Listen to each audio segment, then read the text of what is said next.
And it's just basketball. At the end of the day, it's just basketball. Like and subscribe on the way in the door, my people. I hope you all are having a truly fantastic day today. Shout out to the Real Mind Crime. I was checking out a video of his and he was reacting to a video that had various interviews of Michael Jordan. And it had some interviews of him around during the All-Star game, in which Michael Jordan made a very simple but yet very important comment.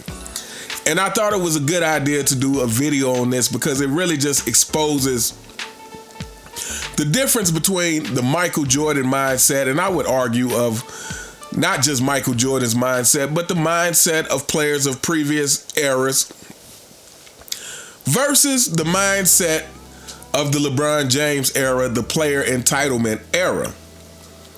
And so I'm going to play a couple of clips, very short clips. The first clip is of Anthony Edwards talking about the All-Star game. And what Anthony Edwards said, to me, we've heard quite a few superstars say roughly the same thing. Paul George definitely being one of them. And then I'm going to play the Michael Jordan clip. And then we'll come back and talk after that. So, first clip, Anthony Edwards. I don't know what they can do to make it more competitive. I don't know. I think everyone looks at it, it's like it's a break. So I don't think nobody wants to come here and compete. I don't know what they can do to make it more competitive. I don't know. I think everyone looks at it, it's like it's a break. So I don't think nobody wants to come here and compete.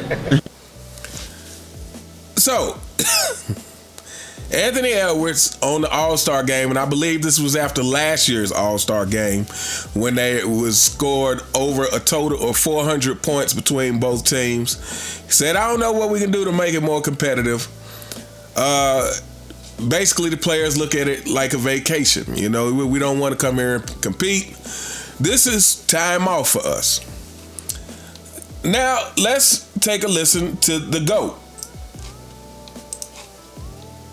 Michael, tell me what all the All-Star means to you. Well, it's a fan appreciation time. You come out and you entertain the fans. They get a chance to kind of touch, pretty much everyone that are stars in the league. And you get the chance to meet some of the other guys that you compete with all the season long. And, I enjoyed the All-Star time that I spent with Bird and Magic and those type of guys because I competed so hard against them. It was fun for me to, at least see what type of people they were.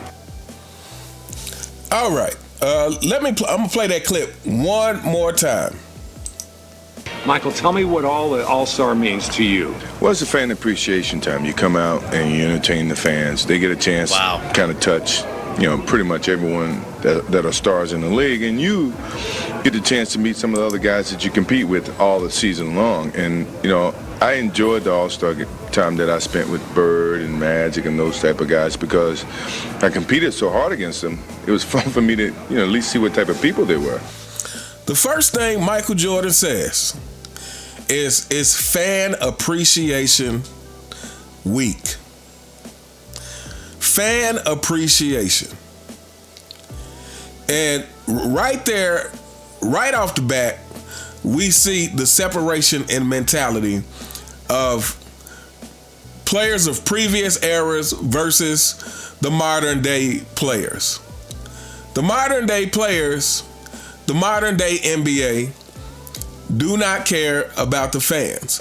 Versus Michael Jordan and that generation say, hey, this is Fan Appreciation Week. This is the time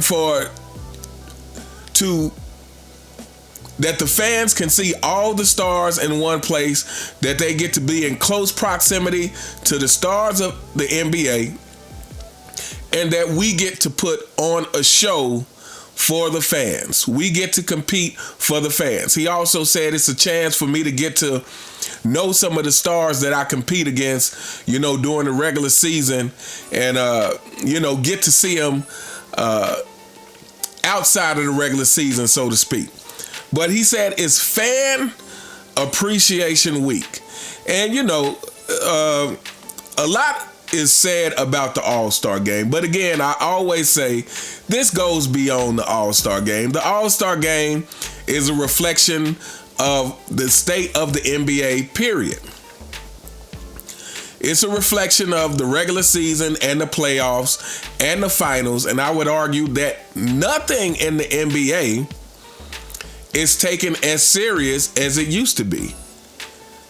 We know not the regular season, but I would argue not even the playoffs or the finals. Yes, players want a championship, but again, I don't think it means the same thing to these players to win a championship. Again, the championships Kevin Durant won, to me, he could not have looked more unimpressed. He couldn't have looked more unenthusiastic about the win. And how could he be? He went and joined Golden State to do it. And as much as, people try to defend that move, there's no way you can get the same amount of joy and gratification doing that as he would have if he had actually led his own team, being the definitive guy on the team. There's nothing that will compare to that feeling. But yeah, nothing in the NBA, in the modern NBA, is comparable to previous eras. Not the regular season, not the playoffs, not the finals, and certainly not the All-Star game. Now, how players view the game, how Michael Jordan viewed the game, what I really think he's exposing is the lack of humility with the modern player. And we know this because we're living in the player entitlement era. We're living in the LeBron James era. This is the era of super selfishness, of players only being concerned with the money that they are making and nothing else. They're not concerned about the state of the game. They're not concerned about the fans. They're not concerned about any of that. They're only concerned about the money that they are making and about, their brand, so to speak. And so it comes down to a lack of humility. So the definition of humility for you LeBron James fanboys who know nothing about it because your king knows nothing about it, the definition of humility says a modest or low view of one's own importance, humbleness. He needs the humility to accept that their way may be better. Let me read that one more time for you LeBron James fanboys. A modest or low view of one's own importance, humbleness.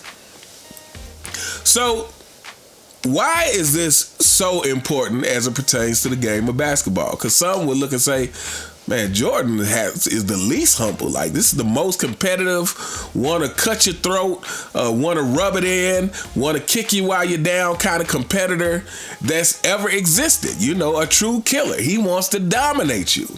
Well, yes, in the competitive aspect. But what we're talking about is humility as it pertains to the game of basketball. Not the competitive part, but the things that basketball as an art form. This is what we're talking about. This is why Michael Jordan never calls himself the GOAT, because he is humble. This is why Michael Jordan has an appreciation for the fans, because he is humble. This is why Michael Jordan played his whole career, even though he wasn't the highest paid athlete. He didn't make a good chunk of money until his last 1 or 2 years. But he felt obligated to play because he was humble. He felt like he owed the game of basketball. He felt like he owed the fans. He didn't have an overinflated sense of his own importance as it relates to the game of basketball and as it relates to the fans. He understood that he owed the fans. He understood he owed the game of basketball.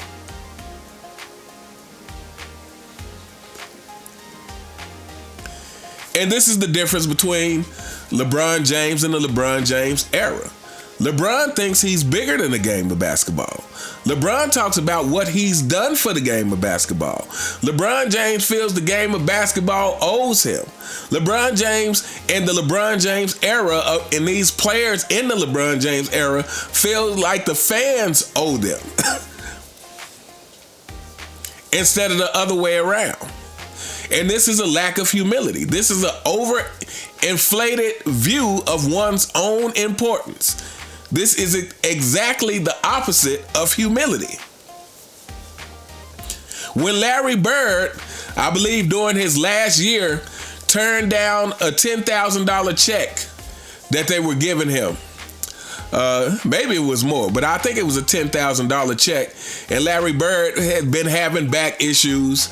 And I believe they were going to give him that check even though he was retiring. But he gave the check back. He said, I hadn't earned this money. This is humility. This is only wanting what you earn in the game.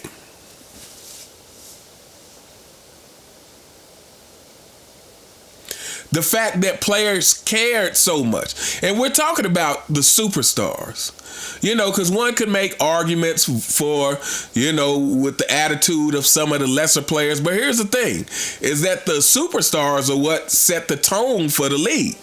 So if the majority of your superstars have the same outlook about respecting the game, appreciation for the fans, then that trickles down through the rest of the league, and the culture of the league as a whole will have that same kind of disposition. But if the leaders of the game, especially the face of the NBA, doesn't have that disposition, well, then it trickles down to the rest of the players. Then you have lesser players who still carry that same attitude, or some of that same attitude of entitlement, that, hey, the fans should be lucky I'm here.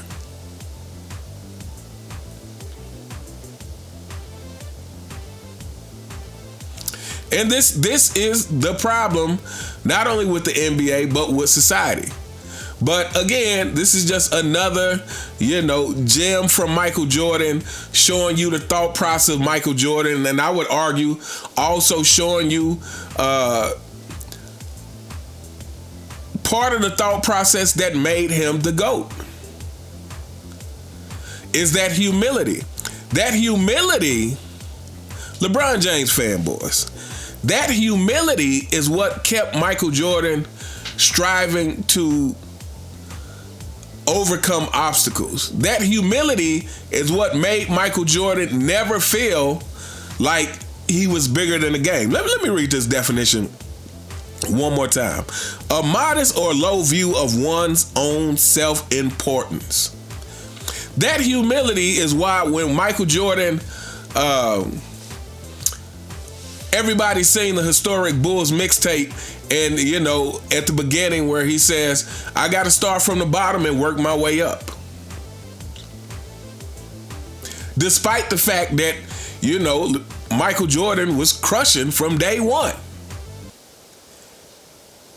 That humility is why Michael Jordan, if you've ever heard him talk about when he first got to the Bulls, he said, my mentality was I was going to go at the leader of the team, but I couldn't do it with my voice because I'm a rookie. I'm nobody. I don't have the right to go at anyone with my voice like that.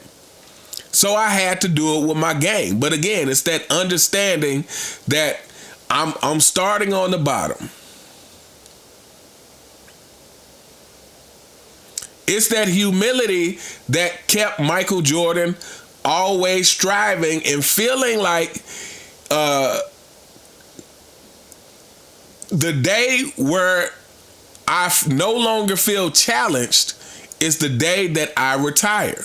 This is important because while LeBron James fans like to say, "Oh, well, Michael Jordan quit in the middle of his career," and they like to say that, despite knowing the truth, which is his father was murdered, but they like to just say, "Oh, he quit." Well, the truth is, LeBron James fanboys, your king should have quit years ago. Because Michael Jordan said the day where he doesn't feel challenged, the day where he feels like there's no more growth, he will quit. Why? Because he wouldn't cheat the game like that by just being on the court and getting money and, I guess I'm going to stop playing defense. I'm getting older. I guess I'm going to have to resort to flopping to offset, even though LeBron James has flopped his whole career, even when he was in his athletic prime. But it's that humility that kept Michael Jordan constantly pushing, even when he came back on the Wizards, to play 82 games, to set a good example for the young players. It's that humility. Not having the overinflated sense of oneself that allowed him to keep growing. That allowed him to feel responsible for setting a good example for other players. That allowed him to feel responsible for making sure he leaves the game in a better place than when he got it. This is something that none of these modern superstars will be able to say that they have done. And least of all, the duck, the leader of the 4 and 6 kingdom, LeBron James. But anyway, we're going to hold up here. Let me know what you guys think in the comments. What do you think about Michael Jordan saying, hey, All-Star game, the All-Star weekend is fan appreciation week. This is a chance for us to show our appreciation to the fans. And last but not, I'm going to say this. Because I think I just did a video. I think I did a live a week or two ago. And we'll try to go live this Monday, tomorrow. But I think I did a live on Kevin Durant, basically trying to blame the fans. Blame the fans for why the ratings are down. Blame the fans for why the All-Star game isn't what it was. I mean, this is where we're at, people. Where we got ridiculous superstars like that just don't have a clue whatsoever. While Michael Jordan saying, hey, this is fan appreciation week. But anyway, let me know what you guys think in the comments. You all have a truly fantastic day, and I'll see you next time. All right.